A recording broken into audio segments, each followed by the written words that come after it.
جب حضرت امام حسین علیہ السلام کو اس طرف سے اطمینان ہوا تو فوج مخالف کو خطاب کر کے فرمایا، میری سمجھ میں نہیں آتا کہ تم لوگ کس خطا پر میرے خون کے پیاسے بن رہے ہو۔ کیا میں نے تمہارا کوئی حق مار لیا ہے؟ کیا میں نے رسول خدا کی کسی سنت کو ترک کر دیا ہے؟ کیا میں نے دین کے کسی اصول کو بدل دیا ہے؟ کیا میں نے تم میں سے کسی کو قتل کیا ہے؟ ان بے دینوں نے یک زبان ہو کر کہا، آپ کے باپ نے بدر و حنین کی لڑائی میں ہمارے بزرگوں اور قبیلوں کے سرداروں کو چونکہ قتل کیا ہے، لہٰذا ان کے بدلے میں ہم آپ کو قتل کرتے ہیں۔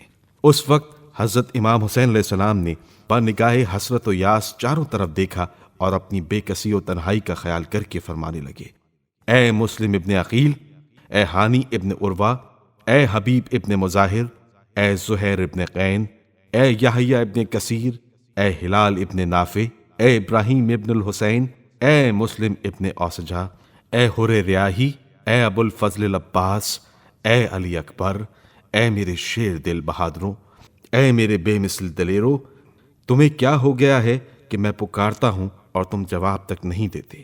میں استدعا کرتا ہوں اور تم منظور نہیں کرتے۔ تم سو رہے ہو یا جاگ رہے ہو؟ کیا امام کی محبت تمہارے دل سے نکل گئی ہے جو اس کی بات کا جواب نہیں دیتے، اس کی مدد کو نہیں اٹھتے؟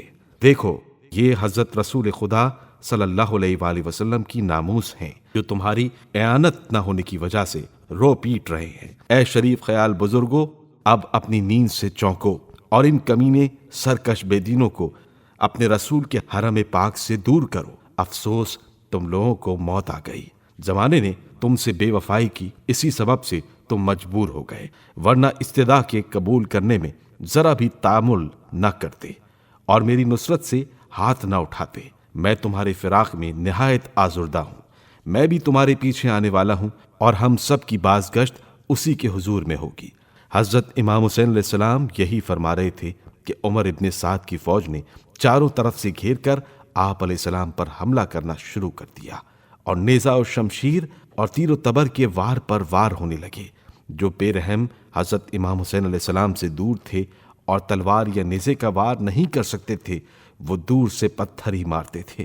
اس بے کسی اور مجبوری کے عالم میں بھی حضرت امام حسین علیہ السلام کی استقلال میں ایک بال برابر فرق نہ آیا اور اپنے گھوڑے کو ایڑ لگا کر دریا کی طرف رخ کیا۔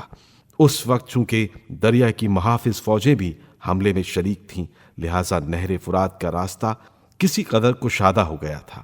ہر چند دشمنوں نے روکنا چاہا، لیکن حضرت امام حسین علیہ السلام گھوڑا بڑھاتے ہی چلے گئے اور جب تک نہر میں داخل نہ ہوئے لگام نہ کھینچی۔ ابھی آپ کا گھوڑا نہر کی ترائی پر اترا ہی تھا، اتنے میں ایک بے دین نے چلا کر کہا، اے حسین، تم یہاں ہو اور وہاں فوج شام تمہارے خیام کو لوٹ رہی ہے۔ یہ سنتے ہی حضرت امام حسین علیہ السلام بے تابانہ وہاں سے خیموں کی طرف روانہ ہوئے۔ قریب پہنچ کر معلوم ہوا یہ اس شقی کا حیلہ تھا۔ غرض کے دشمنوں نے پھر چاروں طرف سے حضرت امام حسین علیہ السلام کو گھیر لیا۔ آپ علیہ السلام حتی المقدور ان خونخواروں کو اپنے پاس سے ہٹاتے رہے، مگر ان کی وہ کثرت تھی کہ ایک ہٹتا تھا تو 10 اس کی جگہ پر آ جاتے تھے۔ اس کشمکش میں آپ علیہ السلام بہت زخمی ہو گئے۔ تیروں کی بوچھار سے سینہ مبارک چھلنی تھا، ایک ایک زخم میں کئی کئی تیر پیوست تھے۔ آپ علیہ السلام کے جسم اقدس پر تیروں کے علاوہ صرف تلواروں کے 70 گہرے زخم لگے تھے۔